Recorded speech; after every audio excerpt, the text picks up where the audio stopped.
¿Qué onda, amigos? ¿Cómo están?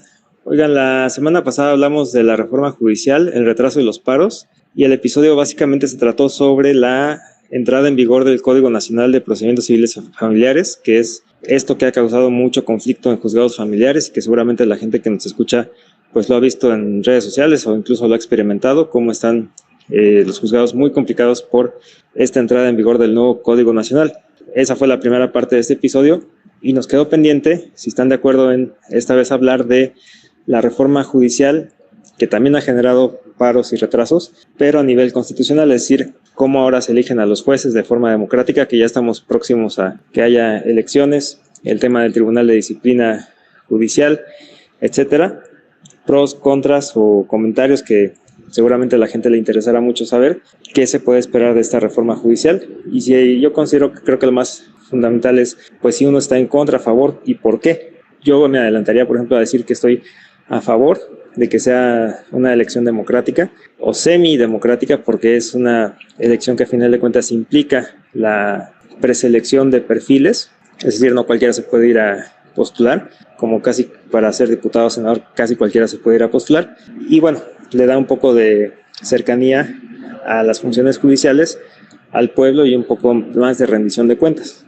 Más allá, incluso yo creo que de la propia forma de elegir a los jueces, a los magistrados y a los ministros, creo que es importante el tribunal de disciplina judicial, porque pues va a ser un poco más el tema de la responsabilidad judicial, ¿no? O sea, que alguien que tiene las funciones de juzgador, pues esté sujeto un poco más al escrutinio o a la rendición de cuentas. Pero bueno, si quieren empezamos con cómo la ven, qué opinan y qué quisieran comentar de esta reforma judicial. Pues Emiliano, la verdad es que a mí se me hace una pendejada esta reforma judicial. Tiene algunos matices o puntos interesantes, pero esas mamadas de que te piden 5 cartas de recomendación, o sea, ¿es neta? Parece un pinche trabajo de esos donde llevas tu solicitud elaborada cuando todavía no tienes 18 años y te dicen, venga con solicitud y te piden 2 cartas de recomendación que aparte redactaste en 2 renglones. Y ni siquiera saben de qué te recomiendan, o sea, solo te recomiendan de manera genérica. Entonces yo creo que desde ahí empezamos mal con ese tema de la reforma. Ese pinche requisito es una total estupidez. También se me viene a la mente el tema de las tómbolas, otra reverenda mamada.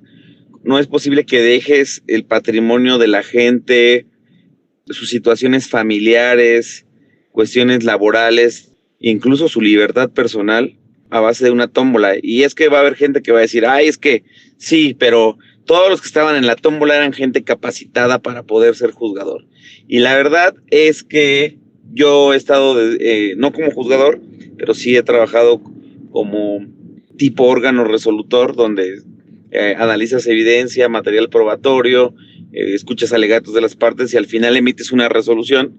Y también he estado en el lado en el que más me gusta, que es el de abogado postulante. Y la verdad es que la capacitación es totalmente distinta. Hay abogados postulantes que se sometieron al proceso de elección, pero yo creo que lejos de ser postulantes, la formación y la mentalidad de una autoridad que va a emitir un fallo es muy diferente. La capacitación debe ser totalmente, bueno, no totalmente, sino está un poco más apegada a otros principios rectores.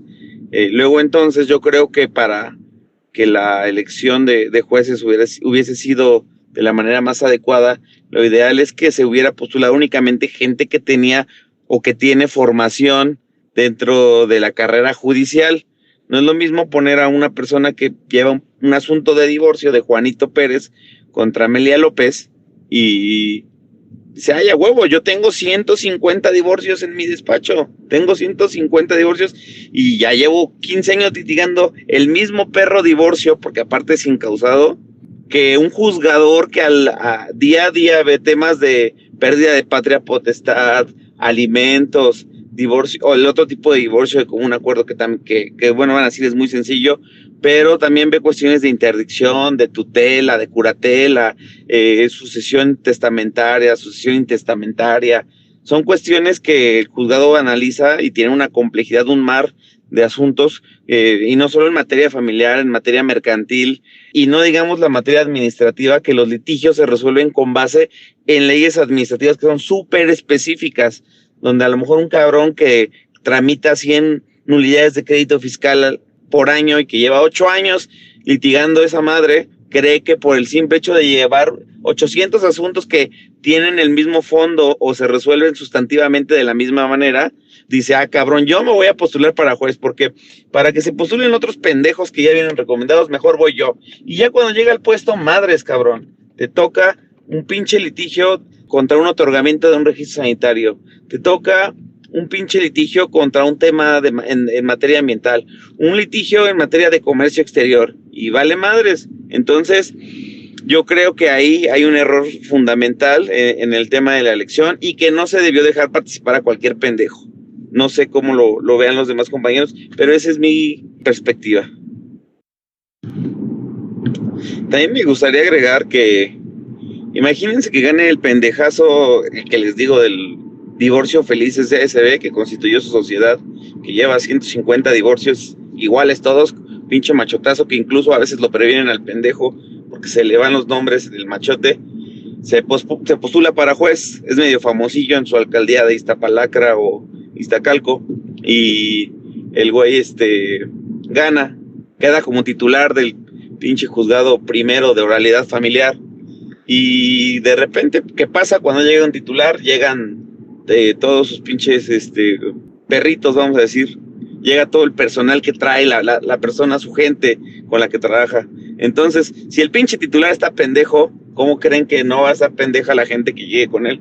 Y ese es otro desmadre, que por eso uno mete su expediente y el pinche expediente no aparece en 2-3 días, está extraviado, los oficios no salen, el emplazamiento con el actuario no sale, todo está full.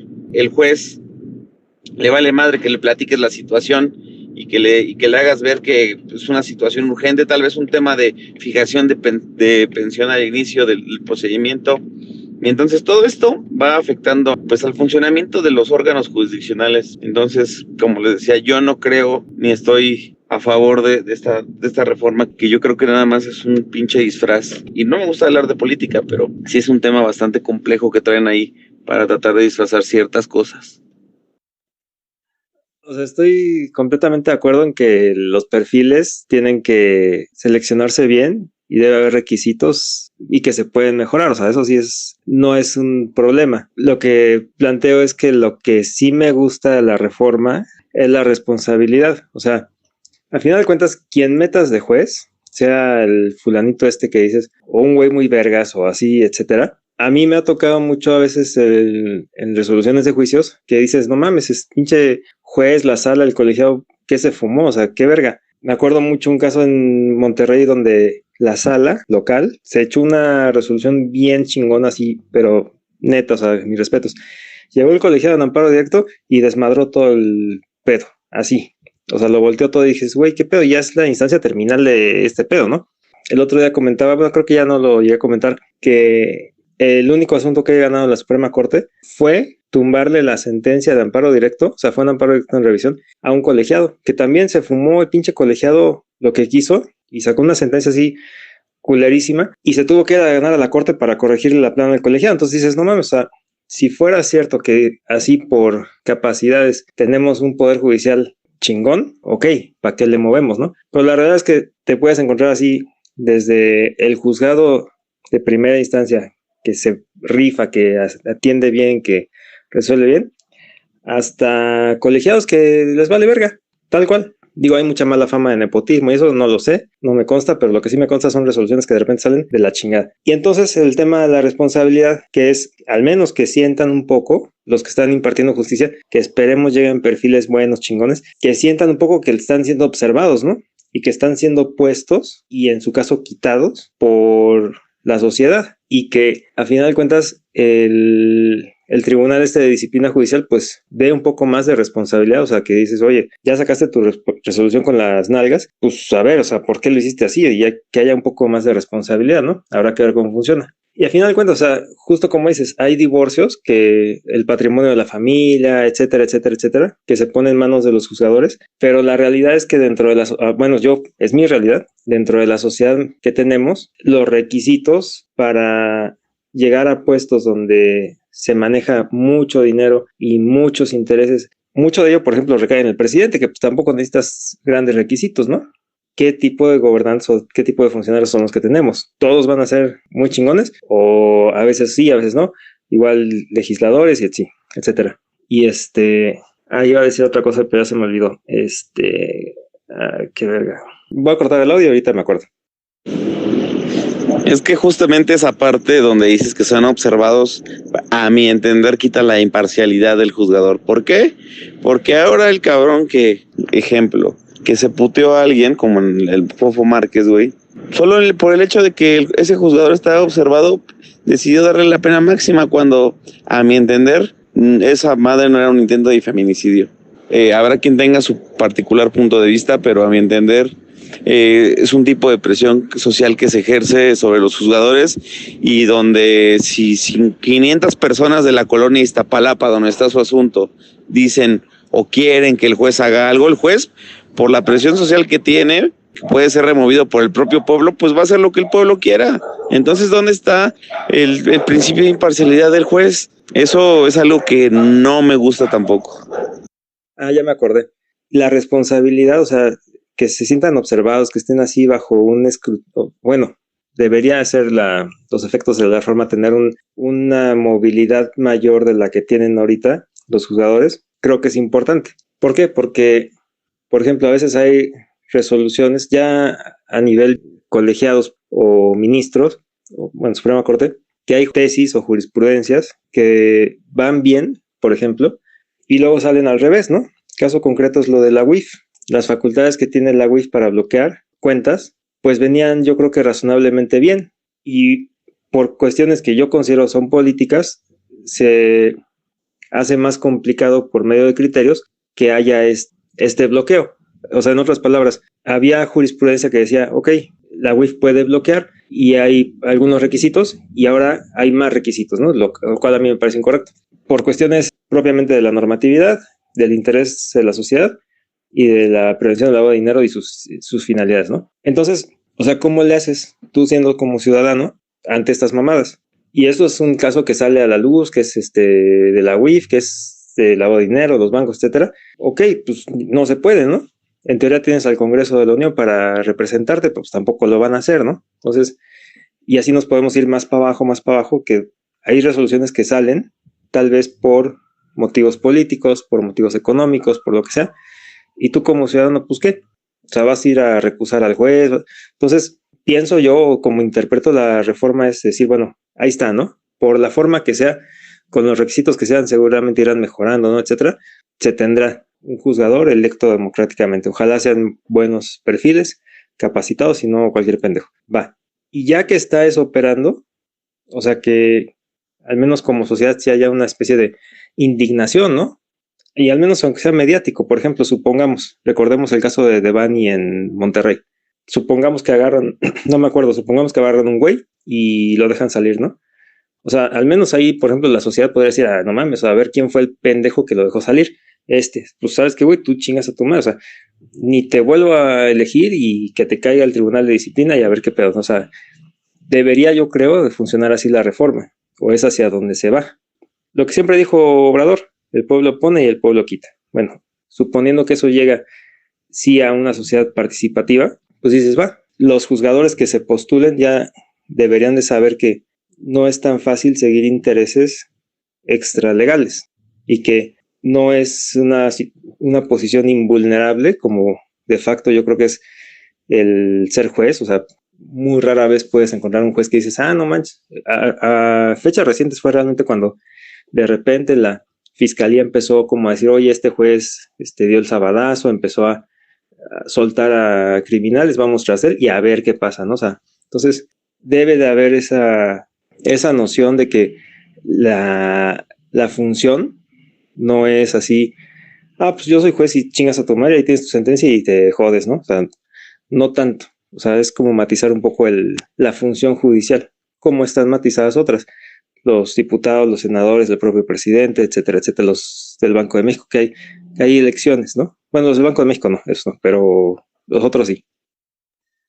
Pues es que ahí justo es el mero punto. Hay que entrar en profundidad ese planteamiento que dices de que el juez va a hacer lo que el pueblo quiera. O sea, sí, yo creo que en esencia es bueno que el juez haga lo que el pueblo dice y que lo haga de una forma tangible y concreta, porque recordemos que donde hay sociedad hay derecho. O sea, el derecho es un tema social que va cambiando de la sociedad en la sociedad, o sea, con el tiempo evolucionando. No es matemática, no es física cuántica, no es algo supremo, abstracto, es algo real, es algo que pasa, y algo que por ejemplo, el Fofo Márquez, pues tal vez ya otra persona se va a pensar más madreándose una mujer, no lo sé, es muy debatible eso, pero a donde voy es a lo siguiente, o sea, supongamos, oyéndonos más para atrás, bueno, no supongamos, es así, lo que está en los códigos, en las leyes, en las disposiciones, etcétera, viene de los congresos, el Congreso de la Unión, el Congreso local, las asambleas, etcétera, que eso que hacen los diputados es en representación del pueblo. La gente vota a su diputado, su senador, tiene su distrito,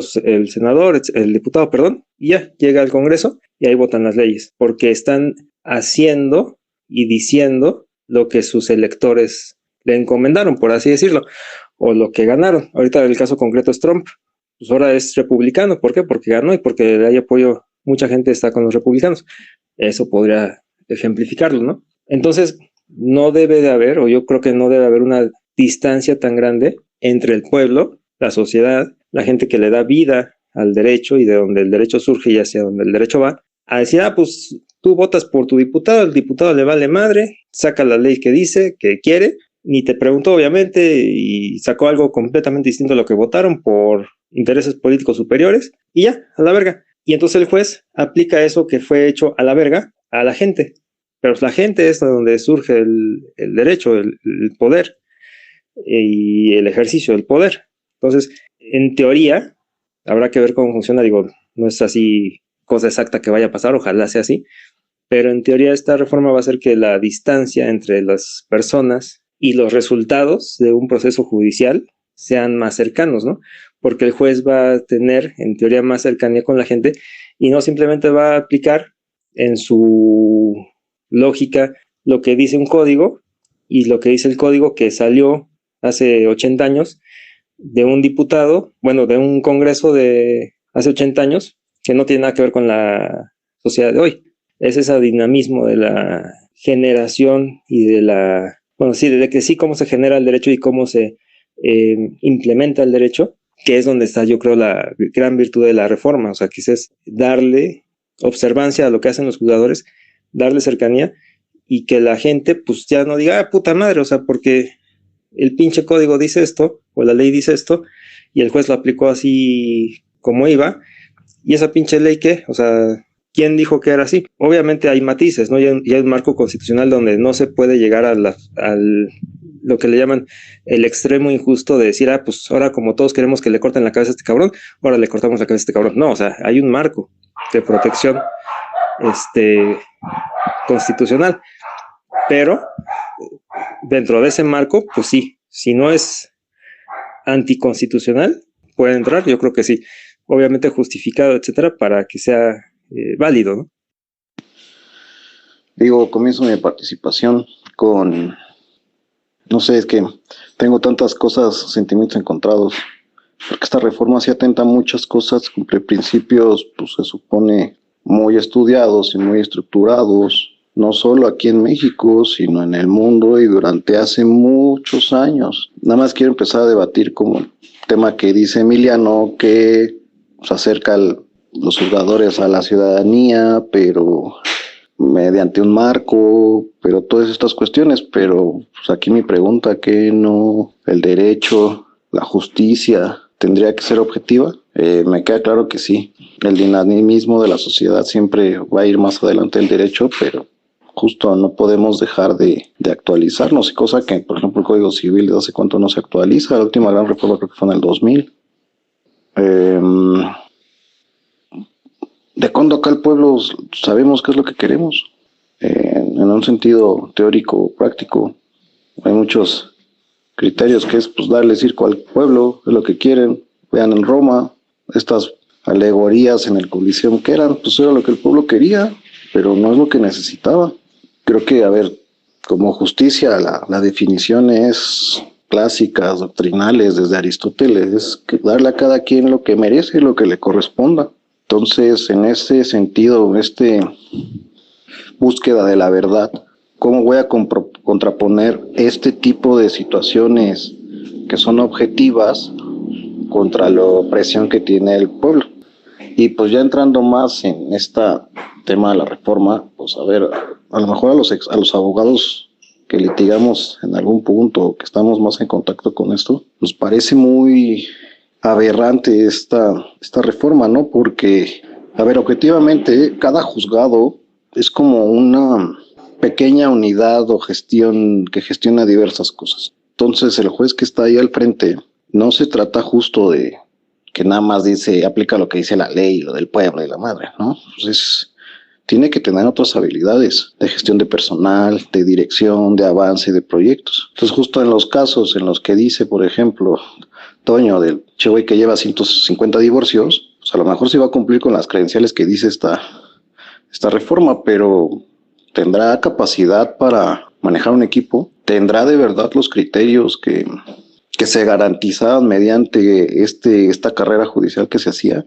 donde pues medianamente había temas de estudios, de avances, de capacitación, porque es una técnica, o es muy técnico el resolver, tienes que tomar en cuenta muchos criterios, no solo la legislación, sino criterios pues, de la corte, tesis aisladas, criterios internacionales. Entonces, no sé, me sumo a este tema, digo, con temas muy aislados, pero más que quizá opinar, me gustaría dejar en el tintero ciertas cosas para que pensemos, ¿no? Ahora bien, como todos les decimos que se asesoren con el tema de los abogados, porque a todos no nos compete, también quiero hacer la reflexión de abogados, ¿qué hicimos ante esta reforma? Muchos nada más se indignaron y pusieron publicaciones en las redes, pero realmente ¿qué hicimos? Y hasta que les consulto ya es como ciudadanos, porque a todas luces atentó contra una división de poderes que era muy clara y creo que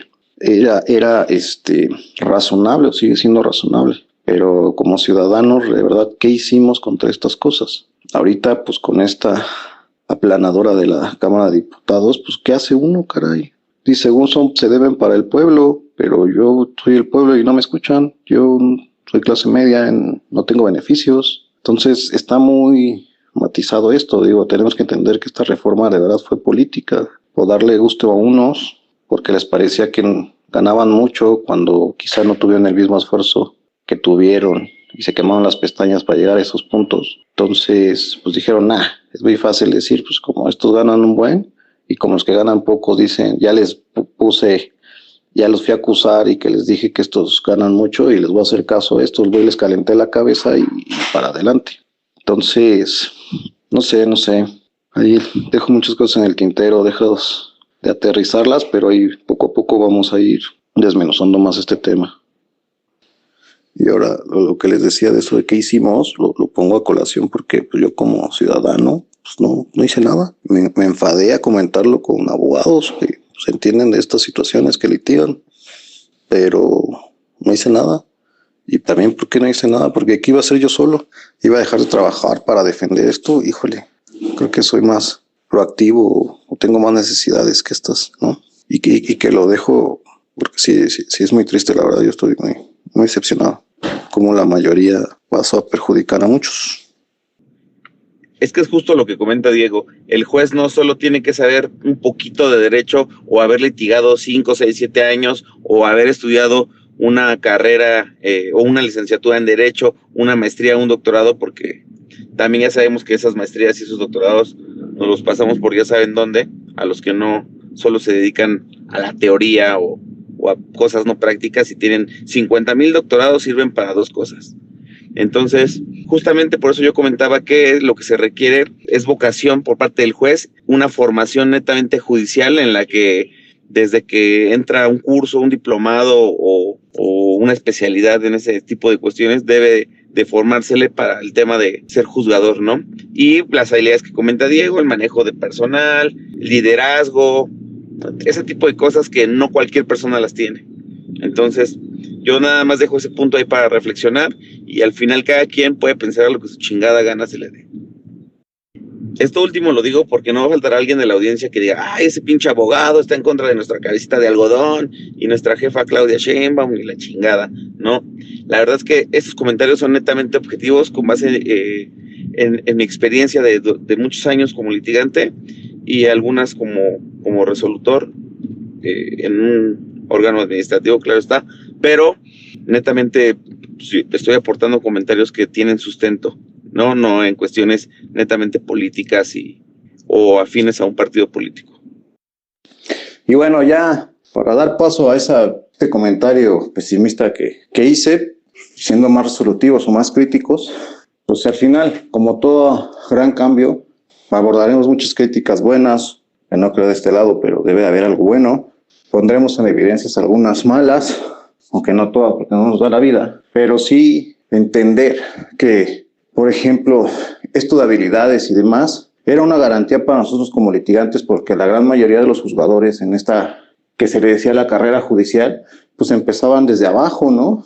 Desde que se recibían o mientras estudiaban, que se arrimaban alguna cosa de meritorio en los juzgados, que empezaban a ser proyectistas, actuarios, secretarios de acuerdo, jueces y todo lo que sea, ¿no? Esto es un fuero común y pues ya en otras instancias secretarios de estudio y cuenta y demás. Entonces sí te da una garantía. Aparte eran temas de oposición. Ibas y concursabas con 3 vatos que tenían la misma experiencia que tú y demás. Entonces, pues sí se evaluaban todo ese tipo de cosas y habilidades intelectuales. Y creo que esto, a ver, lo voy a asemejar mucho a la administración pública y al tema de por ejemplo, de nuestros representantes, diputados, senadores, ¿no?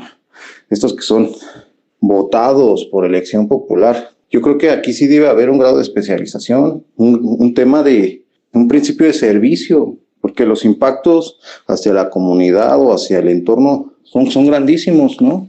Pero ahí tienen que Carmen Salinas fue diputada, ¿no? ¿Cuántos actores que ni al caso, que ni saben, que son instrumento, un títere ahí de los partidos para llenar un curul, cobrar, tener poder? Y va a pasar lo mismo en esto. La gran diferencia es que acá, pues medio te piden ser abogado, pero, bueno, más bien licenciado en Derecho.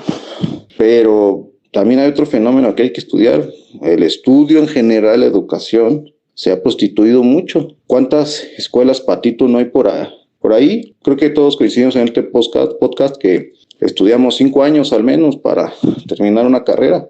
Pero de repente ya sabemos que hay carreras que se terminan en 2 años de Derecho. ¿Qué preparación tienes con eso?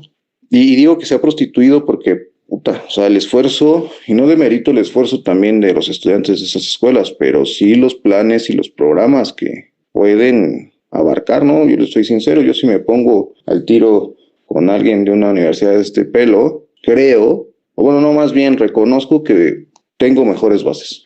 Entonces a esas vamos, ¿no? Hoy tenemos en la corte una ministra de la Universidad Humanitas, ni la conozco. Estas son las grandes críticas que se seguirán haciendo. ¿Por qué no si pusieron temas de posiciones? ¿Por qué no pusieron a acreditar habilidades intelectuales y otro tipo de habilidades como las que refiere Toño, las que se van aprendiendo en el curso del camino, ¿no? Con esta preparación que había en la carrera judicial. ¿Por qué no retomaron lo bueno? La verdad es que se hizo a modo, hay que reconocerlo, sobre principios buenos, probablemente, pero complicado porque al final no va a haber certidumbre, ¿no? Platicando con otro grupo de abogados hace no mucho, decía, lo mejor que nos puede hacer es que es que nos resuelva la inteligencia artificial, su objetivo, ¿no? Y eso también depende de la instrucción que le des, porque aquí ya va a haber muchos intereses. Ahora sí que también con esto es que lo que animó también este podcast, ¿no? A dar asesoría o a dar conocimiento con personas de calidad. Ya se había referido en otros capítulos, ¿no? Que verifiquen las credenciales, vean qué experiencia tienen. Pues recapitulando, juzgadores, personas de la administración pública, diputados, yo creo que deberían acreditar ciertas habilidades cognitivas, teóricas, intelectuales, comunicativas, caray. No tener ahí Carmelita Salinas, que ni van, que solo son suplentes, y así va a haber jueces que le estén resolviendo a alguien todo y demás. Entonces, no, va a ser una locura, caray. Y no me lo tomen a mal esto que digo de la prostitución de la educación, es que pues al final se vuelve un negocio. ¿Qué brindamos? Buenos conocimientos o carreras express que cumplen con los temas de la SEP y me cuestan pues económicas o no, van a un público más general y de repente ya es un lío. No quiero decir que uno si fue en administración pública o no, que por concurso y demás es mejor, ¿no? O una donde la educación es más cara. Simplemente que también la educación se ha vuelto un negocio y malo. Bueno para quien tiene estos negocios, malo para quien de verdad quiere, o en general, ¿no? Para los que debemos tener ciertos conocimientos en cualquier profesión. Hombre, qué miedo. Yo, por ejemplo, no es el caso, pero pues ir con un doctor que estudió en 2 años, pero ya, hagan lo que quieran, la neta. Al final nunca nos hacen caso. O sea, sí, desde luego cada quien puede pensar como que sea, es un foro abierto y es para entender o para plantearnos en total libertad de expresión qué pensamos y desde nuestras experiencias. A nivel podcast y a nivel sociedad y país, hablarlo y decidirlo, ¿no? Que bueno, o sea, avanzó la reforma y resultó constitucional. Ahora, lo que dices de las capacidades del perfil del juzgador, de su trayectoria, de su carrera, yo considero, al menos como yo entiendo la reforma, que no está peleado con la reforma. No es un impedimento tener carrera judicial para ser juez, para nada. Al contrario, para ser juez, tener carrera judicial yo considero un potencializador de decir, pues no mames, este güey tiene trayectoria, ratifícate como juez, ¿no? Si ya eres un buen juez, pues ratifícate como juez. Tengo un amigo que, Luis, que está aquí en el podcast, lo conoce, que fuimos juntos a la universidad, en la Facultad de Derecho, y desde muy temprano en la facultad, estoy pensando yo creo que 2008, 2009, se metió de meritorio a un juzgado administrativo ahí en Las Flores y se daba unas chingas. Le dieron la plaza de oficial administrativo, creo que le llaman, y hoy en día es secretario de acuerdos. Y es una verga, o sea, para amparo, y es un abogado que de verdad admiro mucho y respeto mucho. Estaría bueno hacernos una entrevista con él para que nos dé su punto de vista desde dentro del Poder Judicial Federal. Y si ese güey llega a ser juez, estoy casi seguro que no se postuló para ser juez, pero si ese güey llega a ser juez, adelante, o sea, ese güey está súper calificado.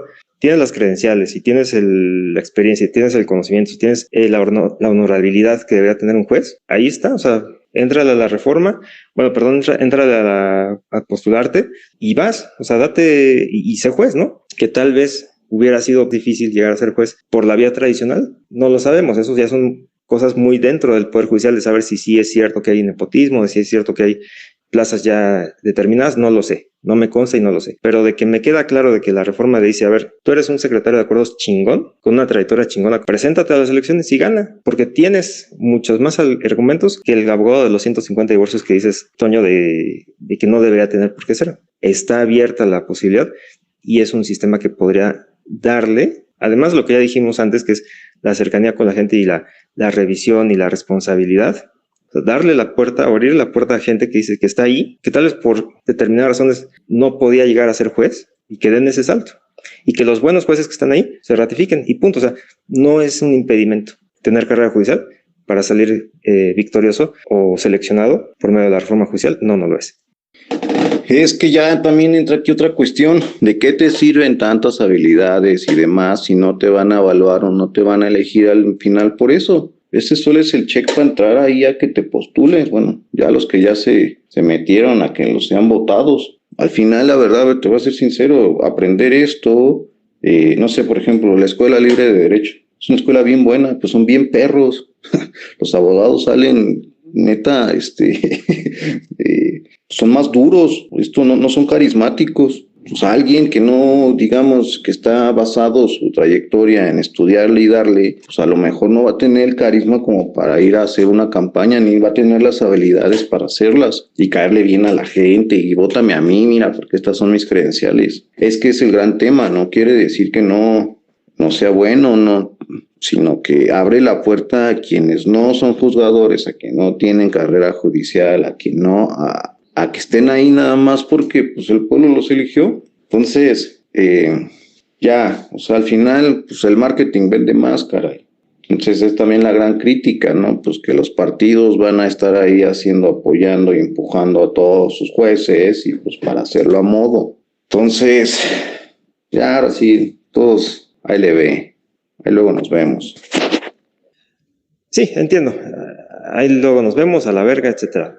pero también hacia dónde va estas reflexiones o estas reflexiones que estamos compartiendo es pues la gente qué puede hacer, porque tal vez ya está un poco pesimista la onda de, pues ya, se hizo la pinche reforma, ya se valió madres, ya los jueces van a hacer a modo. A ver, decías 2 puntos muy importantes hace unos audios. 1, ¿de cuándo acá el pueblo sabe lo que quiere? Preguntabas. Güey, yo considero que es muy importante que sí el pueblo sepa lo que quiere y que pueda expresarse y tener participación.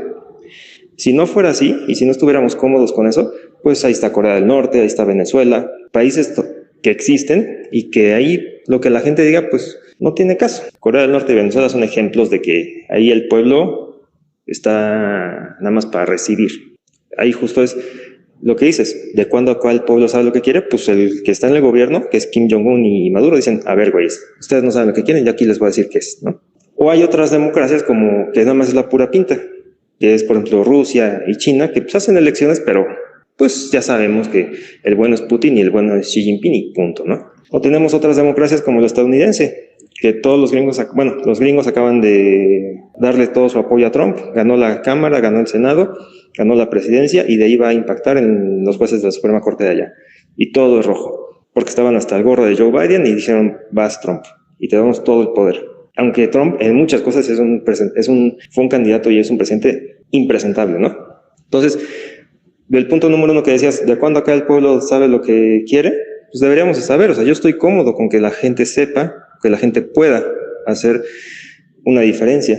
Si no, pues le damos control Z hasta el año 2000 y en vez de que gane Fox y haya empezado esta alternancia, pues gana La Bastida y luego gana Madrazo y luego gana Peña Nieto y luego gana Mid y así nos vamos. Entonces, ¿por qué? Porque el PRI, bien a bien, es el ejemplo de cómo se consolidó el México moderno. Desde que terminó la revolución hasta el 2000, fue el que nos dijo cómo hacer las cosas. Y esto va muy hilado con el segundo punto que decías, ¿yo qué puedo hacer? ¿Yo qué hice? Pues bueno, yo diría votar. O sea, México tiene que pasar de ser una democracia solamente representativa a una democracia participativa. Desde mi punto de vista, es bueno. Votar. Veamos los currículums de los candidatos que terminaron sorteados y votemos por ellos, vayamos a la elección que se va a realizar, veamos cuáles son y ojalá gane el mejor, el que analicemos que esté bien y no nos dejemos llevar por el marketing.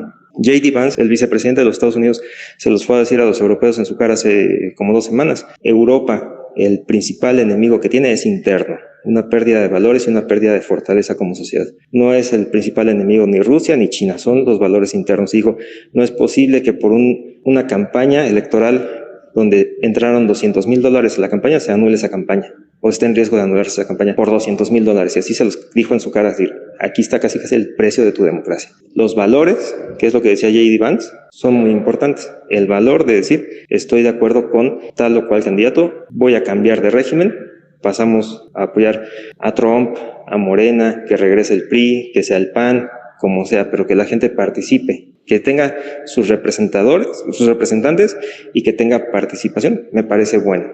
Si no, te reitero, regresamos al 2000 y estamos cómodos con el PRI y ahorita estaríamos en otro México. Pero lo que dices, ¿qué puedo hacer yo? ¿Qué hice? Votar.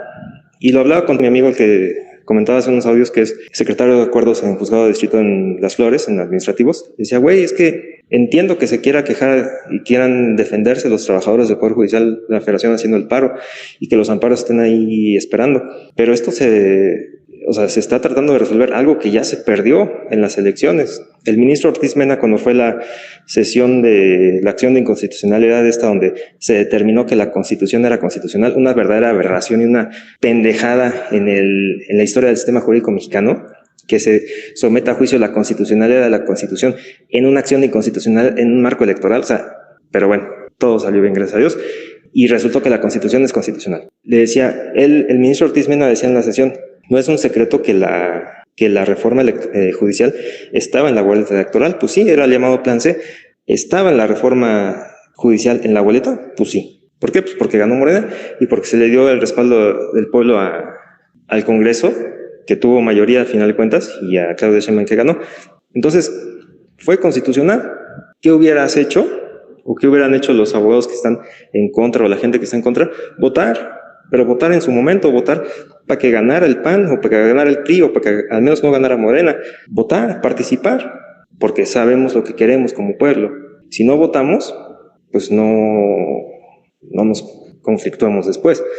Si votamos y perdemos, pues fue un juego limpio al final. O sea, votaste y perdiste, ganó la mayoría. Entonces, ¿dónde está el verdadero México? ¿En la gente que perdió o en la gente que ganó? Yo creo que es todo. México es completo, pero sí tenemos que organizarnos. Entonces, constitucionalmente, se presentó la iniciativa, se aprobó por el Congreso de la Unión, se aprobó por la mayoría de los congresos locales y se promulgó. Después, la Corte, en una aberración, trató de detenerla, se resolvió que no hay inconstitucionalidad en la Constitución.